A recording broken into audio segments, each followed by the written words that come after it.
Ladies and gentlemen, thank you for tuning into episode 49 of the Taking 20 podcast. We're continuing the monster series this week, this time focusing on illithids and mind flayers. Our sponsor this week is laughter. Laughter can prove to people you're actually sane or completely insane. It just depends on how you use it. I started playing Baldur's Gate 3 this week. It's out on early access, and if you even watch the trailer, you'll learn that mind flayers play a major role in the campaign. Throughout this episode, I will use the terms Illithid and Mind Flayer interchangeably. They'll mean the same thing for this episode. Now, as a heads up, Wizards of the Coast owns the name Mind Flayers and Illithid, so this is going to be a rare system-specific episode. It's not that you can't find something comparable in other gaming systems. Pathfinder, for example, has the Neothalids, the Sugathi, and the Phrenic Scourge. They're similar, but not exactly like Mind Flayers, but a lot of this information would apply to them as well. It'd be very easy to homebrew the concept into those game systems as well as Call of Cthulhu and others. Point being, a lot of this advice can be used for any type of creature that looks very different from core races, comes from an unknown location, has purposes and goals that are beyond understanding, and uses mind control. So let's get into the heart of it. Mind Flayers, Illithids, are lawful evil masterminds. They harvest other intelligent races for food, slaves, and reproduction. And by the way, don't think that's hot kind of reproduction. No. They're not the green-skinned aliens from Star Trek or the Asari from Mass Effect or Twi'leks from Star Wars.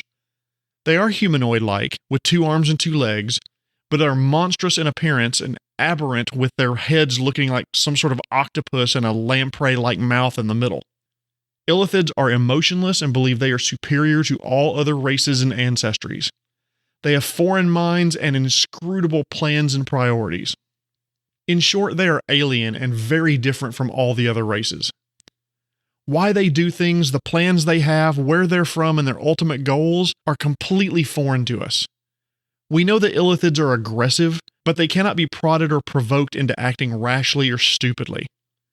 They are psionic, so that means they are able to produce magical effects using only their mind. They can control other species telepathically.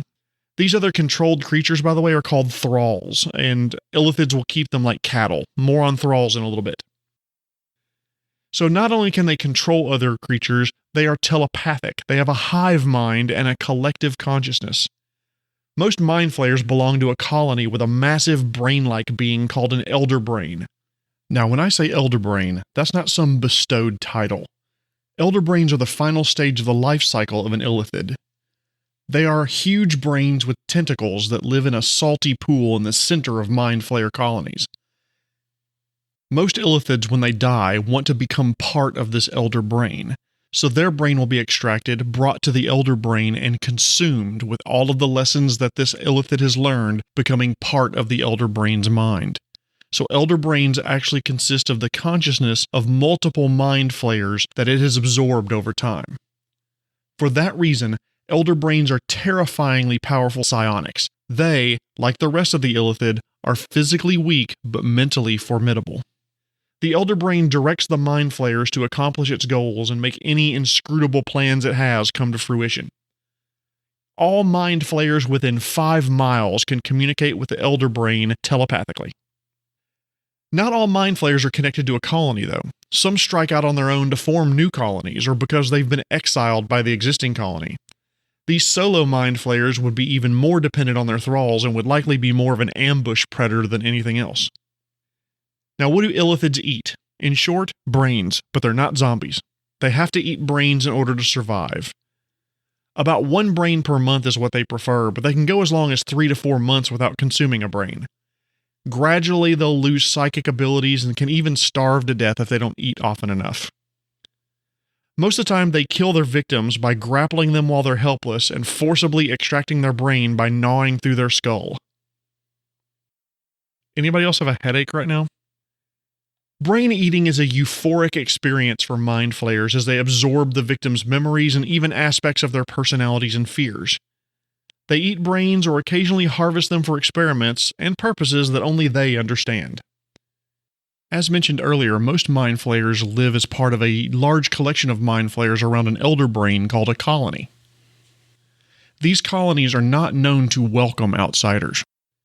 Mind Flayer colonies should be designed to take advantage of Mind Flayer's unique abilities. Illithids can levitate at will. Areas that Illithid can enter, but maybe their thralls shouldn't be able to, could be separated by wide gulfs or pools of dangerous liquid. This serves as additional protection against intrusion by, let's say adventurers. The Elder Brain, by the way, serves as part of the centralized consciousness, so it can communicate simultaneously with every Illithid that's around it, within 5 miles. Illithid are dangerous, and they form colonies, but they formerly had an empire that spanned multiple planets and even planes of existence. Nobody knows where they originally came from. They'll descend from the stars in strange ships called nautiloids and establish colonies on many worlds, many times deep underground to avoid attracting attention. Most sages believe they come from somewhere among the stars. But the thing about it is, Illithid are known for having alarmingly accurate prophecies. This makes some scholars think that they come from the far future, not just another planet or plane. Now, generally, Mind Flayers want to exert control over as many people and thralls as possible, and in as large of an area as possible. They make excellent big bad evil guys for campaigns, especially lower level campaigns that maybe finish up about level 5 or 6. One of the mid-game reveals could be that the person they thought was the big bad had a Mind Flayer tadpole in their brain. One good knowledge check and bam, the players now know what they're up against. So Mind Flayers reproduce through a process known as seramorphosis. What this basically means is they use humanoids, humans, dwarves, orcs, gnomes, elves, Githyanki, and other similar races. They'll implant a larval Mind Flayer, which looks like a little squid-faced tadpole, in the eye or the ear of a bound humanoid. The larva infects the brain and gradually eats the victim's brain away and takes over its nervous system. The victim's flesh and organs are converted into new matter for the larva, and after several days have passed, a new adult Illithid is fully born violently into the world, bursting out of its shell. That shell being the humanoid, and of course, most humanoids don't survive this process. But here's the thing. If you read some of the Illithid material produced for earlier versions of D&D, Mind Flayers don't have to use humanoids as victims to make a new Mind Flayer, if you will. In the various editions of D&D, there are statistics provided when tadpoles are implanted into dragons, lizard folk, chul, and for nightmare fuel, beholders. Beholders that are converted over to become Mind Flayers become a creature called a Mind Witness, which acted like, for lack of a better term, a telepathic hub for 7 other creatures. So in your homebrew world, what if you want a Mind Flayer that captured a frost giant, or genie, or a huge flying bird called a roc, spelled R-O-C? Sounds great, stat it up. Love to fight it. Nothing about Mind Flayer says it has to stick to medium-sized humanoid victims. Now, before you go stick Mind Flayers in your campaign, I do have some words of caution. Mind Flayers are fearsome and potential nightmare opponents. They are one bad set of saving throws by the PCs from a total party wipe, total party kill TPK. If you aren't careful, your campaign or adventure ends with combat with one of these creatures. So let's say you want to drop one into your campaign. What tactics will they use? Well, if you want to give the players a tough fight, remember that Mind Flayers are brilliant with an intelligence of 19 or so they're going to fight intelligently. They will do anything not to be dragged into melee combat. They will instead use their thralls as frontline troops. They'll use their thralls to accomplish one of the following. They will try to overrun the potential threat of the PCs if they think they can simply overwhelm them in sheer numbers. They will watch and learn about the tactics of the PCs for use in future battles. Remember, they may still be connected to the Elder Brain, so if one Mind Flayer learns the PC's tactics, strengths, and weaknesses, all the Mind Flayers within 5 miles learn the same. They'll use their thralls to get the PCs to expend their limited use per day or per long rest abilities, so they aren't as capable when the Illithid finally shows itself. Or sometimes Illithids will use thralls to buy time for them to escape using their plane shift ability, plan for a counterattack, or call for backup. Now let's talk about thralls. Thralls are all but mindless, doing whatever their alien masters require of them. They no longer have anything substantial left of themselves that makes them unique or gives them any personality.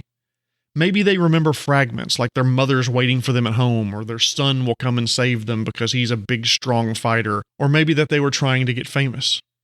A lot of times you can show PCs that they're thralls by having one of them stand there and muttering something that was very important to it in its life, but it's not actually doing anything.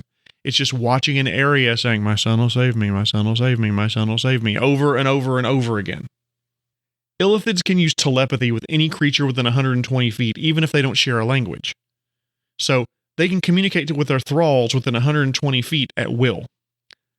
Thralls can be used not only as combatants that present challenges to the PCs, but they also can be used as horror elements in your campaign and give the PCs a sense of fear. Imagine the PCs are trying to save one or more people and they find them standing in a fenced area just drooling on themselves and muttering, staring off into space.